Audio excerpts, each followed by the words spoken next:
उर्मी जरा पंखे का बटन दबाती जाना। बहुत गर्मी है। विशाल अपना काम करते हुए बोला। अभी करती हूँ, पहले ये कपड़े धुलने डाल दूँ।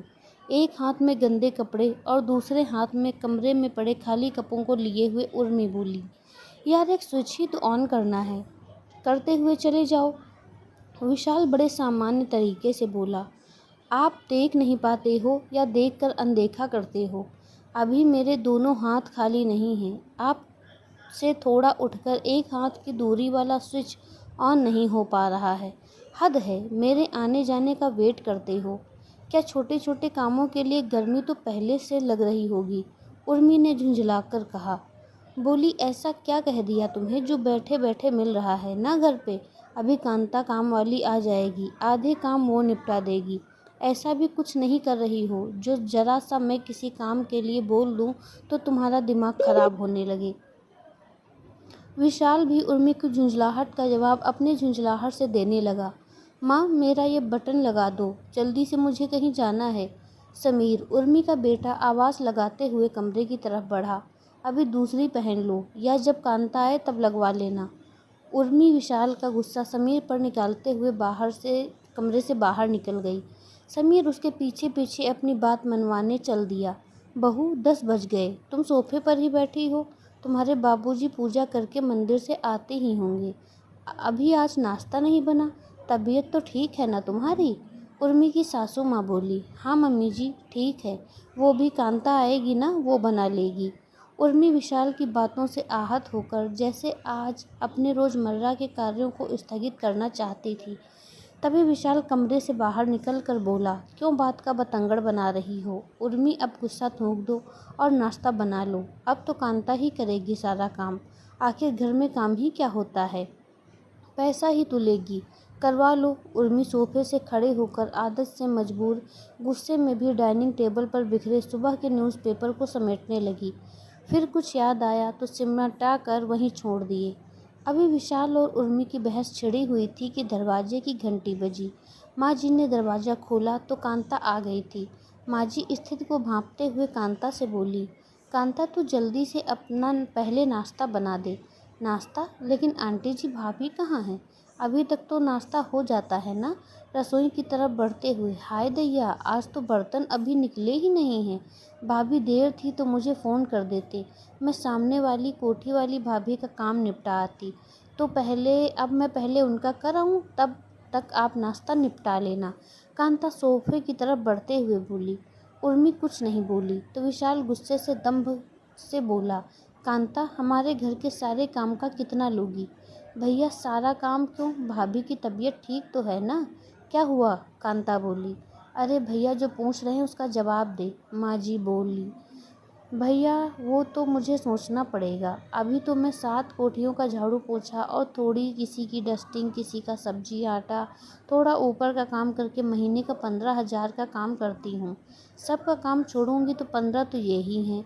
फिर आपके घर में तो काम बहुत है, सबको मिला के 6 लोग। सबका सुबह से शाम तक का खाना पीना, कपड़े, पूरे घर का डस्टिंग, झाड़ू पोछा, कपड़े सुखाने, अलमारी में लगाने, बाथरूम साफ़ करने, तो मोटे मोटे काम हैं जो हैं ही।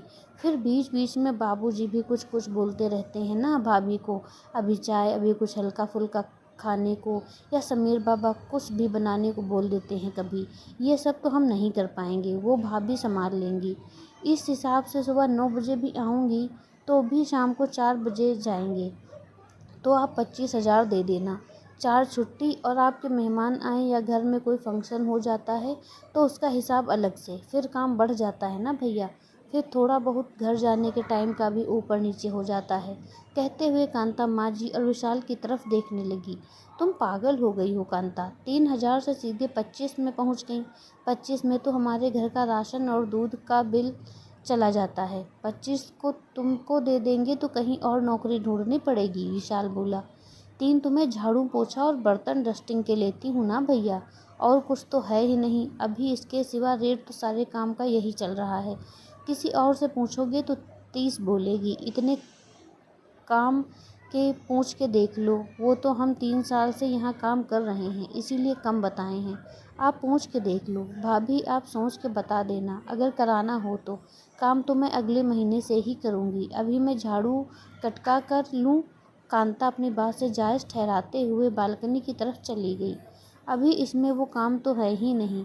कभी किसी की हार बीमारी में ख्याल रखना, सुबह का नाश्ता 6 लोगों में 4 तरीके का बनाना, एक साथ कहाँ खाते हैं सब। सबकी पानी की बोतल भर के दिन में 3-4 बार कमरे में रखना, सबको गरम गरम खाना परोसना, वो भी वैरायटी में। घर की साग सब्जी से लेकर छोटे छोटे कामों के लिए बाजार भागना, बच्चों को पढ़ाना, रात को उनकी परीक्षा में जागना, किसी को कहीं आना जाना है तो उसका सामान पैक करना या घर के कपड़े घर में प्रेस करना, आते जाते यूं ही कभी बालकनी के पौधों को पानी देना, एक हाथ बेड की चादरों, ड्राइंग रूम के कुशन पर दिन में न जाने यूं ही मारना, न जाने और कितने काम जो यूं ही हो जाते हैं, जो गिने भी नहीं जाते। असल में औरतों के कामों की कोई लिस्ट या डेटा नहीं है ना, जिसको देखकर अंदाज़ा लगा सके कि वो क्या करती हैं। ना उनके पास एक जगह बैठकर काम करने वाला ऑफिस है। दिन भर घर घूम घूम कर क्या करती हैं कैसे समझाएं। ना कोई संडे, ना बंधा हुआ टाइम। 24 घंटे सातों दिन काम करते हुए इसका जवाब नहीं दे सकते कि क्या करती हैं, क्योंकि उनके श्रम के प्रति पुरुष हमेशा या तो अनभिज्ञ रहा है या जानबूझकर बेसमझदार। माँ जी अनायास ही बोल पड़ी। विशाल सोच में पड़ गया। उसको वाकई कुछ सोच नहीं रहा था। तभी दरवाजे के पास खड़े बाबूजी ने बहुत देर से बातें सुन रहे थे, बोल पड़े, बेटा विशाल, बस तुम्हें यह समझने की ज़रूरत है कि औरत गृहस्थी की रीढ़ की हड्डी है। अगर उसमें थोड़ा भी दर्द हो ना तो आप चल नहीं सकते, और अगर वो टूट जाए तो समझो आप अपंग हो। समझे? चलो बहू से माफ़ी मांगो और वादा करो कि अब यह कहते कभी उसका दिल नहीं दुखाओगे कि वो करती क्या है। विशाल ने उर्मी से माफ़ी तो मांग ली, लेकिन हाँ, आदत छूटने में वक्त तो लगता है। दोस्तों, हमने भी शायद कई बार अपने आस पास या खुद के घर में या सामान्य सा लगने वाला वाक्य आखिर दिन भर करती क्या हो सुना होगा, लेकिन इसका जवाब शायद इतना सामान्य नहीं है। किसी भी औरत के लिए इसका जवाब देना इसीलिए आसान नहीं होता क्योंकि वह कैसे गिनाए कि वो कामों की लिस्ट जो वो खुद नहीं गिन पाती। आपकी इसके बारे में क्या राय है? अगर आपको कहानी पसंद आई है तो प्लीज़ लाइक शेयर सब्सक्राइब करें, और मिलते हैं अगली कहानी में। तब तक के लिए धन्यवाद।